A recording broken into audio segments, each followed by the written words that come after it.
Bom dia, boa tarde, boa noite, boa madrugada para você, nobre colega que está aqui acompanhando o nosso canal do professor Alan de Paula, que acompanha nossos vídeos sobre a praxis, sobre a prática jurídica nossa do dia a dia, onde nós estamos aqui compartilhando com você nova advogada, novo advogado, ou aquele colega que milita em outras áreas e deseja colocar mais uma área de atuação dentro do seu escritório, porque hoje nós sabemos que o advogado ou a advogada não consegue militar só numa área e trazer o sustento aí para o seu escritório, né? Seu escritório ter sustentabilidade financeira devido ao número grande de colegas que temos no mercado, né? A questão econômica do país também, enfim.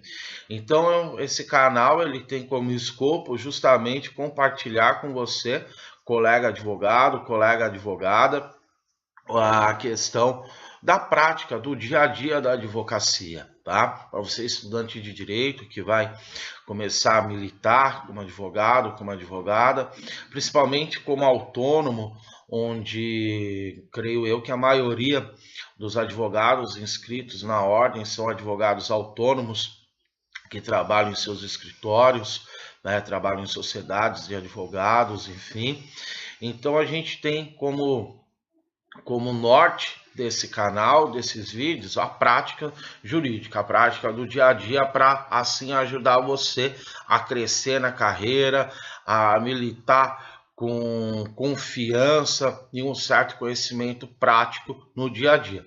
Claro que só pelos vídeos você não vai conseguir adquirir essa prática, tem que ser no dia a dia, mas alguns pontos importantes a gente vai trazendo aqui para vocês, que é justamente para vocês não perderem aquele cliente que chega ao escritório de vocês, né? Porque, como eu disse, devido à concorrência e outros fatores, o cliente é cada vez mais escasso dentro do nosso escritório.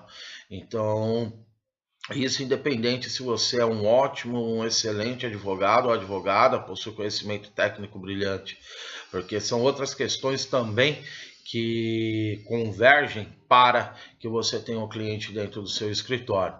E aqui eu vou trazer uma importante decisão que foi objeto do clipping da ASP, onde foi uma decisão dentro de um processo do trabalho proferida pelo juízo da 39ª Vara do Trabalho de Belo Horizonte, vinculado ao TRT3, onde trouxe um dos cernes da questão envolvendo a reforma trabalhista, né? Que foi a modificação em 360 graus, assim eu coloco, dos honorários sucumbenciais devidos pelo reclamante em caso de perda da ação trabalhista, ou perda parcial de alguns pedidos, enfim. Então aqui nós vamos comentar essa decisão, porque creio eu que essa será uma decisão paradigma, haja vista que teve repercussão nacional, inclusive objeto de clipping da ASP, ou seja, quando é selecionadas notícias jurídicas do mundo jurídico para vir no clipe da ASP, é porque há uma repercussão importante daquela notícia para ser objeto do clipe.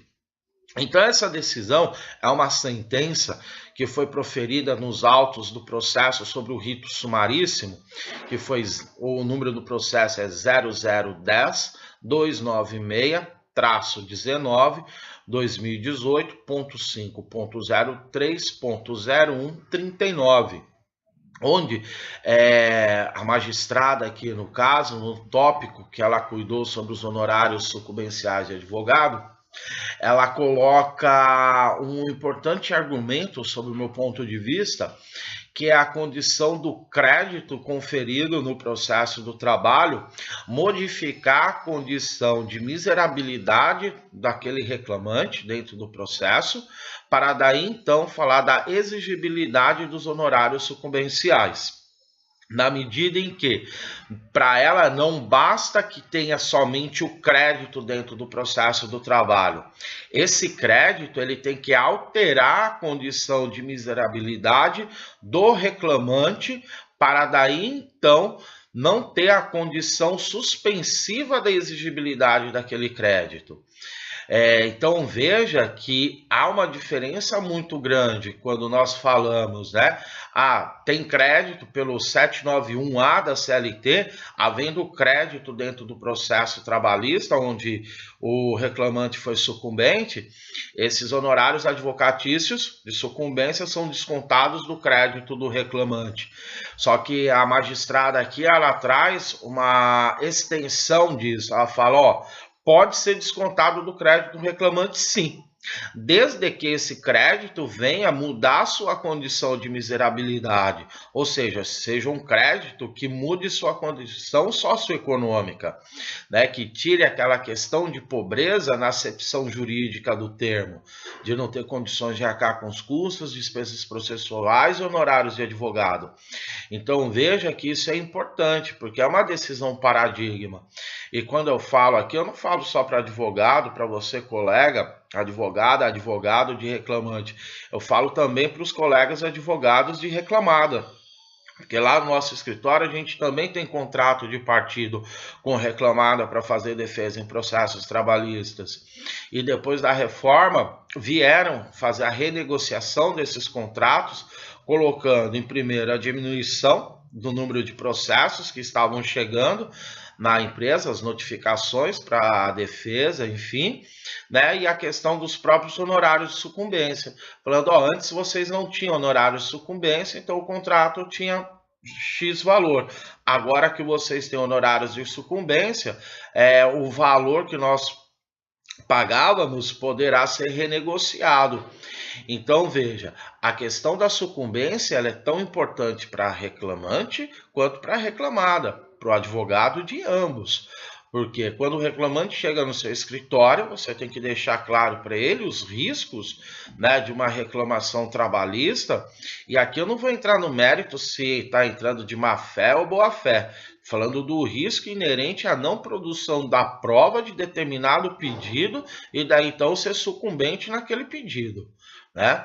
E para o advogado da reclamada, de reclamada, advogada de reclamada, no sentido de que quando o nosso cliente chega no nosso escritório para renegociar o contrato, usando esse argumento, agora vocês têm a sucumbência aí, algo que vocês não tinham anteriormente.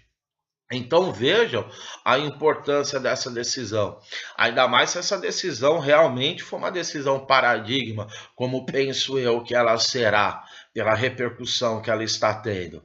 Então a questão do argumento colocado da sucumbência, da exigibilidade dos honorários sucumbenciais contra o reclamante está condicionado sim ainda à miserabilidade dele, ou seja, não basta ter só o crédito conferido naquele processo, mas que esse crédito tenha a condição de alterar sua condição de miserabilidade, sua condição socioeconômica, para daí então ser exigido dentro do processo. E isso eu acho muito importante para nós advogados estarmos antenados com isso.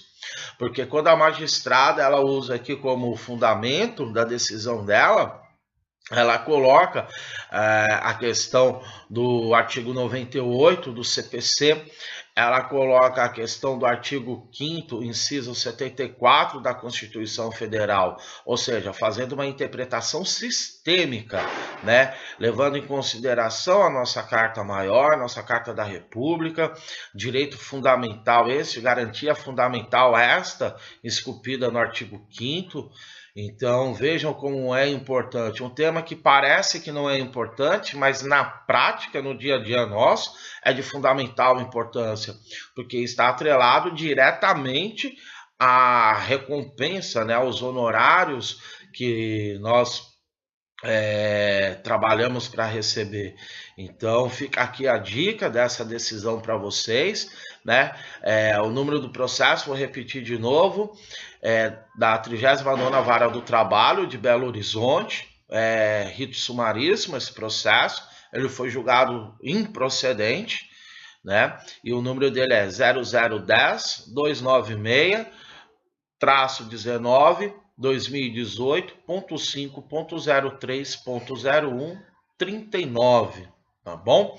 Então fica aqui nossa dica. Qualquer dúvida que você tenha sobre essa aula e as outras aulas, segue nosso e-mail novamente, prof.alandepaula@hotmail.com, prof.alandepaula@hotmail.com, Alan com L só. Tá? Muito grato pela sua atenção, meu amigo, minha amiga, e vamos continuar a nossa jornada, o nosso labor, né?